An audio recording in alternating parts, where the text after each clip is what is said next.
Hey there, shopkeepers. In this video, I'm going to show you how to place furniture in Moonlighter 2. Adding furniture to your shop provides different bonuses to your sales and gives you useful perks that can stack when you place different pieces of furniture. To get furniture, head over to this location on your map and talk to the Countess. You should find the available furniture under the second tab inside the Countess's shop. Once you have the furniture you want, head back to your shop and talk to the keeper.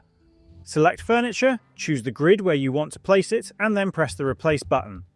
This will open a new window where you can select from all the furniture you currently have available. Choose the furniture you want, then simply place it on the desired tile.